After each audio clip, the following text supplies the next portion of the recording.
Hey Gold Rush fans, the season is done and some of the miners have a bright future ahead and others, well, they don't. Let's break down Klondike Climax. Welcome back everybody to Gold Rush Minute. If you're new to the channel or a subscriber, I'm Gold Rush Minute, where I break down the most recent episode of Gold Rush and all its spin-offs. We talk about the miners and go over past episodes of the series. Season 13 is done and there were a massive amount of gold being weighed. So let's break it down with each crew. Let's start off with Team Clayton. So Team Clayton had all hands on deck this episode, and what I mean by that is Mom was there, Dad, and their sister. They joined the crew for the last and final push of the season. For me personally, I absolutely love how the family came together. This is what the brothers are fighting for the entire season. 25 ounces of gold needs to be mined this week in order for the brothers to return next season. The crew, they haven't mined anywhere near this amount since arriving at Golden Acres. Brandon and Brady decide on working the upper bench of the claim in hopes of hitting their goal. The crew had some breakdowns and Brady's welding skills were needed throughout this episode to keep the operation going. Let's talk about the gold now. The Claytons fought an uphill battle all year. At times their never give up mentality, it was bent, but it was never broken. Setbacks became opportunities to learn and to grow. This week the brothers mined 28.4 ounces, giving them 168 ounces for the season.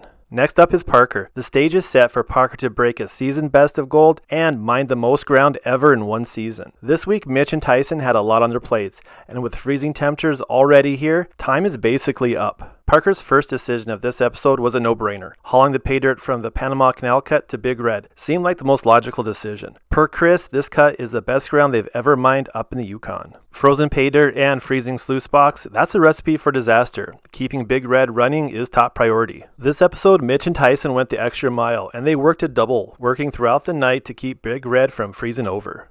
Let's talk about the gold now. Last week, Parker's team hit a grand slam by mining over 900 ounces of gold. This week, if they want to beat last year's total, they'll need over 800 ounces of gold. This would set a new Gold Rush record for a single season. This week, the runway cut produced 388 ounces of gold and the Panama Canal cut produced 240, giving them a total of just over 629 ounces and a season total of 8,118 ounces, coming up 200 ounces short of that new season record. I just want to take a moment here and thank everybody that has subscribed to my channel, and if you haven't, it only takes a moment and it's free to do. Next is Team Beats. Tony, in my opinion, is on cruise control. Needing only 400 ounces for his goal, he can start thinking about Mexico and the warm sandy beaches.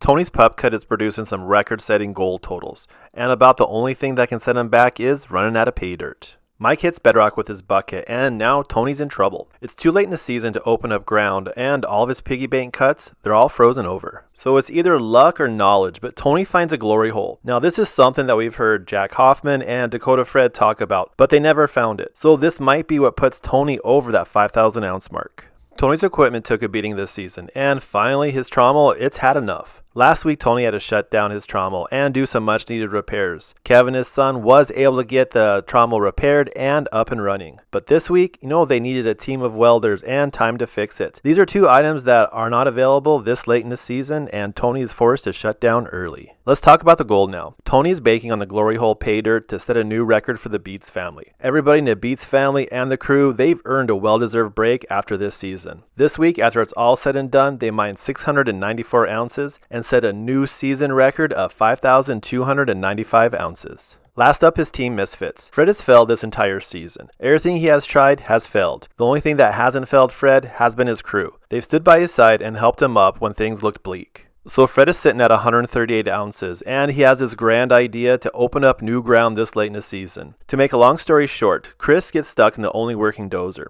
Buzz comes over to help, and the dozer blows oil, leaving the dozer smoky and broken. Once again, Fred's plan fails. Let's talk about the gold now. So Fred is well behind that 200 ounce goal, and now he's well behind the Claytons. If Fred wants to surpass the Claytons, he needs to mine over 30 ounces of gold. This week, Team Misfits mined 19.7 ounces of gold for a season total of 157 ounces. At the end of the episode, the Claytons and the Misfits, they end up sharing the whiskey in a toast. Fred's future looks pretty dim for gold mining. After it's all said and done, this season was a failure. His crew gets a gold bonus and each one of them refuse it and they want to reinvest it back into next season. There you have it, Gold Rush fans. If you like the content and you want to see more, please subscribe to my channel. It's free to do and I greatly appreciate it. Till the next time.